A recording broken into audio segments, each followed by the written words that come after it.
പ്രിയമുള്ള ഡോക്ടർ മാരാർജി പ്രേക്ഷകരെ, നാം ചർച്ച ചെയ്യുന്നത് രാഷ്ട്രീയമാണ്, പൊളിറ്റിക്സ്. ഈ രാഷ്ട്രീയത്തിൽ നേതൃത്വ ഗുണം, നേതൃത്വ പാഠവും ഏത് ഗ്രഹത്തെ കൊണ്ടാണ് ചിന്തിക്കേണ്ടതെന്ന് നിങ്ങൾ അറിയണം. ചൊവ്വയാകുന്നു അതിശക്തമായ രാഷ്ട്രീയ അടിത്തറ ഉണ്ടാക്കുന്ന ഗ്രഹം. ശ്രീ നരേന്ദ്രമോദിയുടെ ജാതകത്തിൽ നാം അത് കണ്ടു കഴിഞ്ഞു. ഇതേ രീതിയിൽ രാഷ്ട്രീയത്തിൽ വളരെയധികം ശോഭിക്കാവുന്ന ഒരു വ്യക്തിത്വത്തെയാണ് നിങ്ങളുടെ മുന്നിൽ അവതരിപ്പിക്കുന്നത്. അത് മറ്റാരുമല്ല, നെഹ്റു കുടുംബത്തിൻ്റെ ഇപ്പോഴത്തെ അവസാന കന്നിയായ ശ്രീമതി പ്രിയങ്ക ഗാന്ധി. 1972 ജനുവരി 12 ദില്ലിയിൽ വൈകിട്ട് 5:05 അവരുടെ ജനനം. നക്ഷത്രം അനിഴം നക്ഷത്രമാണ്. ശ്രീ നരേന്ദ്രമോദിയെ പോലെ തന്നെ അവരും അനിഴം നക്ഷത്രത്തിൽ ഭൂജാതയാണ്. ഇന്ന് അവരെ സംബന്ധിച്ചിടത്തോളം കഴിഞ്ഞ നീണ്ട 20 വർഷത്തെ ശുക്രദശ കഴിഞ്ഞു. 2004 മാർച്ച് 10 മുതൽ 2024 മാർച്ച് 10 വരെ അവർക്ക് ശുക്രദശയായിരുന്നു. ആ ശുക്രൻ വളരെ ശക്തമായി ഒരു മഹാപരിവർത്തന യോഗത്തോടുകൂടി നിൽക്കുന്ന ജാതകമാണിത്. ഇവിടെ മിഥുൻ ലഗ്നം, 2 കേതു, 6 ചന്ദ്രൻ, 7 സൂര്യൻ, ബുധൻ, വ്യാഴം, അഷ്ടമത്തിൽ രാഹു, 9 ശുക്രൻ, 10 ചൊവ്വ, 11 മാന്തി, 12 ശനി. ഈ പരിവർത്തന യോഗം ശനിക്ഷേത്രത്തിൽ ശുക്രനും ശുക്രക്ഷേത്രത്തിൽ ശനിയും പരസ്പരം പരിവർത്തനം ചെയ്ത് നിൽക്കുന്നു. പക്ഷേ ഇവിടെ ഭാഗ്യാധിപനായ ശനി വളരെ ദുർബലമായി 12ാം ഭാവത്തിൽ നിൽക്കുന്നു. അച്ഛൻ്റെ വാത്സല്യം, ഒരുപക്ഷെ അച്ഛൻ്റെ സ്നേഹം നല്ല രീതിയിൽ അനുഭവിക്കുന്നതിന് മുമ്പ് തന്നെ നഷ്ടപ്പെടേണ്ടുന്ന ഒരു ദയനീയമായ അവസ്ഥ അവർക്ക് കൈവന്നത് ഈ ഭാഗ്യാധിപനായ ശനിയുടെ ദുർബലമായ 9ാം ഭാവസ്ഥിതിയാകുന്നു. അച്ഛൻ്റെ സ്വഭാവവും വ്യക്തിത്വവുമുള്ള ജാതകമാണിത്. ലഗ്നാധിപനായ ബുധൻ സൂര്യനോടുകൂടി യോഗം ചെയ്തു നിൽക്കുന്നു. ലഗ്നാധീശോ നവമപദിന ഭാനുനോവ സമേതോ ഭാഗ്യസ്ഥോവായതി ജനകവത് വൃത്തി വിദ്യാദ്വിഭേദ. ലഗ്നാധിപനായ ഗ്രഹം സൂര്യനോടുകൂടി നിൽക്കുകയാണെങ്കിൽ, അല്ലെങ്കിൽ 9ാം ഭാവത്തിൽ നിൽക്കുകയാണെങ്കിൽ തൻ്റെ പിതാവിനെ ഫോളോ ചെയ്യുന്ന മകനോ മകളോ ആയിരിക്കുമെന്നാണ്. ആ ഒരു യോഗം ശ്രീമതി പ്രിയങ്ക ഗാന്ധിയുടെ ജാതകത്തിലുണ്ട്. പക്ഷെ ഇവിടെ വിഷയം അതല്ല. നീണ്ട 20 വർഷക്കാലം എങ്ങനെ ശ്രീമതി പ്രിയങ്ക ഗാന്ധി ഒരു അജ്ഞാതവാസം പോലെ രാഷ്ട്രീയത്തിൽ എന്തുകൊണ്ട് ശോഭിച്ചില്ല എന്നത് ഒരു വലിയ ചോദ്യചിഹ്നമാണ്. അതിനുത്തരം ഡോക്ടർ മാരാർജിക്കുണ്ട്. ശ്രീമതി പ്രിയങ്ക ഗാന്ധിക്ക് 10ാം ഭാവത്തിൽ നിൽക്കുന്ന ചൊവ്വ വളരെ ശക്തമാണ്. ഒരു രാഷ്ട്രീയക്കാർക്ക് വേണ്ട ആർജവവും ആ നേതൃത്വ ഗുണവും അവർക്കുണ്ട്. പിന്നെയോ 7ാം ഭാവത്തിൽ വ്യാഴമുണ്ട്. ഹംസമഹായോഗം ചെയ്തു നിൽക്കുന്ന വ്യാഴം അത് ജനങ്ങളെ ആകർഷിക്കുന്ന വ്യാഴമാണ്. പക്ഷെ എന്തുകൊണ്ട് ഒരു രാഷ്ട്രീയമായ ഉയർച്ച അവർക്കുണ്ടായില്ല? ജ്യോതിഷ പഠിതാക്കൾക്ക് മുമ്പിൽ ഞാൻ ഈ ചോദ്യം സമർപ്പിക്കുകയാണ്.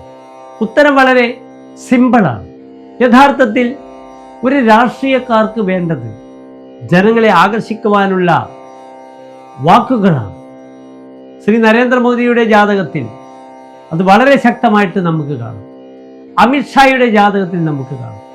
ഇവിടെ സ്പീച്ച്, വാഗ്പതിയായ ചന്ദ്രൻ നീചസ്ഥനായി നിൽക്കുന്നു എന്നതാണ് ഈ ജാതകത്തിൻ്റെ ഏറ്റവും വലിയ പോരായ്മ. അവർക്കൊരു പബ്ലിക്കിനെ ആകർഷിക്കുവാനുള്ള കരിഷ്മാറ്റിക് ഫിഗർ ഉണ്ട്. പക്ഷേ സംസാരിച്ച് ഒരു ജനതയെ ആകർഷിച്ച് തൻ്റെ അധീനതയിൽ കൊണ്ടുവരുവാനുള്ള വാക്ചാതുര്യം അവർക്കില്ല. അത്രയും ദുർബലമാണ് ഇവരുടെ സ്പീച്ച് പ്ലാനറ്റ്. അതിനെ ഒരു ഗ്രഹവും സപ്പോർട്ട് ചെയ്യുന്നില്ല. 2 കേതുവാണുള്ളത്. അതും വാക്കിനെ അവാക് എന്നാണ് 2 കേതുവിനെ പറ്റി പറഞ്ഞിട്ടുള്ളത്.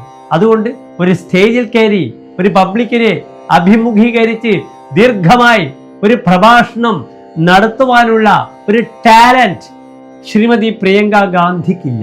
യഥാർത്ഥത്തിൽ സരസ്വതി ദേവിയെ ഭജിച്ച് മൂകാംബികയിൽ ദർശനം നടത്തി, അല്ലെങ്കിൽ ഏതെങ്കിലും സരസ്വതി ക്ഷേത്രത്തിൽ നിരന്തരം തിങ്കളാഴ്ചകളിലും വെള്ളിയാഴ്ചകളിലും ദർശനം നടത്തി ചൈതന്യം ഉണ്ടാക്കിയെടുക്കണം. സരസ്വതിയുടെ അനുഗ്രഹം അവർ നേടിയാൽ മാത്രമേ അവർക്ക് രാഷ്ട്രീയത്തിൽ സംസാരിച്ച് മുന്നോട്ട് പോകുവാൻ കഴിയുകയുള്ളൂ.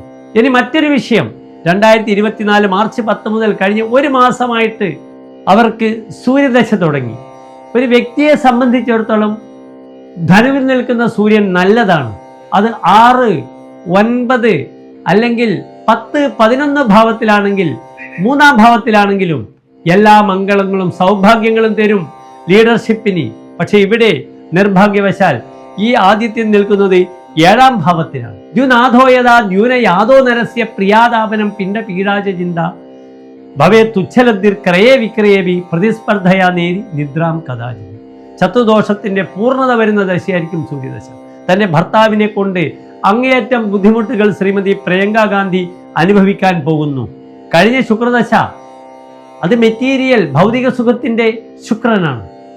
ഇനി അവർക്ക് ലൈഫിൽ സൂര്യദശ വിയർക്കുന്ന ദശയായിരിക്കും. അത്ര പെട്ടെന്ന് ഈ സൂര്യദശ അവർക്ക് നല്ല ഒരു സമാധാനം നൽകുകയില്ല.